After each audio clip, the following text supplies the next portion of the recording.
wabarakatuh. Hai Sobat Kimia Farma Edukatif, bertemu lagi dengan saya Apoteker Vina.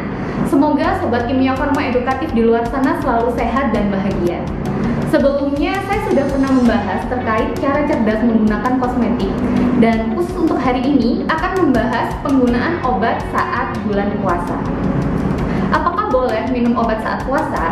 Tentu boleh, karena mengingat tidak sedikit orang yang mengidap sakit saat menjalani ibadah puasa.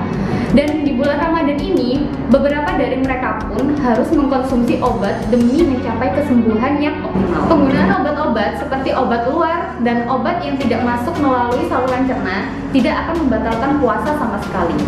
Dan berikut adalah obat-obatan yang tidak membatalkan puasa saat digunakan untuk kesembuhan. Yang pertama adalah obat yang diserap melalui kulit. Nah, contohnya itu seperti salep, krim, dan juga plester. Yang kedua adalah obat yang diselipkan di bawah lidah. Nah, ini contohnya adalah seperti nitrogliserin yang digunakan untuk terapi angina pectoris ataupun nyeri dada. Ketiga, itu adalah obat-obatan yang disuntikan baik melalui kulit, kemudian otot, sendi, dan juga vena, kecuali pemberian makanan melalui intravena. Itu tidak diperbolehkan. Yang keempat adalah obat tetes mata ataupun obat tetes telinga. Yang kelima adalah obat kumur sejauh itu tidak akan tertelan oleh sobat KF semuanya. Yang keenam adalah pemberian gas oksigen dan juga anestesi.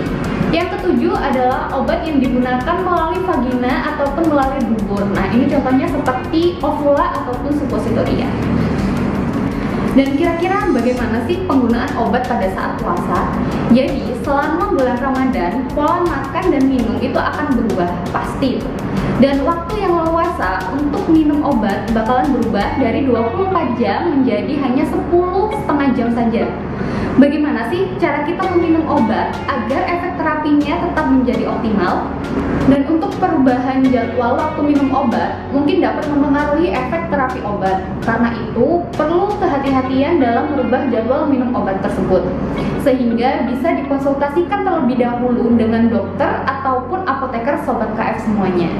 Akan tetapi, secara umum akan kami jelaskan mengenai cara penggunaan obat pada saat puasa, yakni dibagi menjadi beberapa macam. Yang pertama adalah obat yang diminum 1 kali sehari, yaitu tidak ada perubahan sama sekali ketika digunakan saat puasa. Kenapa? Karena dapat diminum pada saat sahur ataupun berbuka puasa.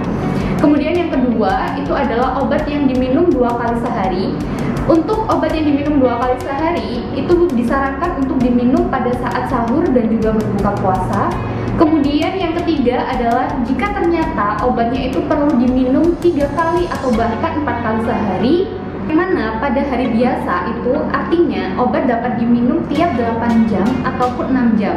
Karena hal ini tidak memungkinkan pada saat kita puasa kan. Jadi solusinya yaitu obat dapat diganti dengan sediaan yang melepaskan perlahan-lahan atau diganti dengan obat jenis lain yang memiliki khasiat sama namun bekerja panjang. Jika tidak bisa diganti, maka penggunaannya adalah dari waktu buka puasa hingga sahur, yang sebaiknya dibagi dalam rentang waktu yang sama, yaitu setiap 5 jam jika 3 kali sehari.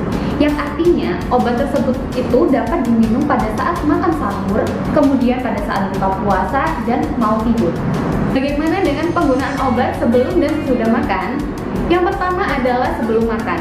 Jika harus diminum sebelum makan, berarti sekitar 30 menit sebelum makan sahur atau makan malam atau bahkan makan besar. Yang kedua adalah sesudah makan. Setelah makan artinya di mana kondisi lambung berisi makanan kira-kira 5-10 menit setelah makan besar. Jika ada obat yang harus diminum tengah malam sesudah makan, maka perut dapat diisi dulu dengan roti atau sedikit nasi sebelum minum obat. Penggunaan obat pada penyakit kronis di bulan Ramadan. Islam itu membolehkan orang yang sakit untuk tidak berpuasa sama sekali. Jika sakit Sobat Kimia Farma cukup berat dan ingin berpuasa, konsultasikan terlebih dahulu pada dokter atau apoteker Anda. Apakah diperbolehkan untuk puasa atau tidak? Tidak perlu memaksakan diri berpuasa jika fisiknya tidak mengizinkan. Kalau memungkinkan untuk berpuasa, mintalah kepada dokter untuk meresepkan obat yang hanya digunakan 1-2 kali sehari atau tanyakan kepada apoteker cara penggunaannya agar Sobat Kimia Farma Edukatif mendapatkan terapi yang optimal. Demikian materi yang saya sampaikan pada kesempatan kali ini. Jangan lupa like, komen, dan juga subscribe untuk channel YouTube kami. Semoga materi kali ini bermanfaat dan selamat menjalankan ibadah puasa. Wassalamualaikum warahmatullahi wabarakatuh. Sampai jumpa.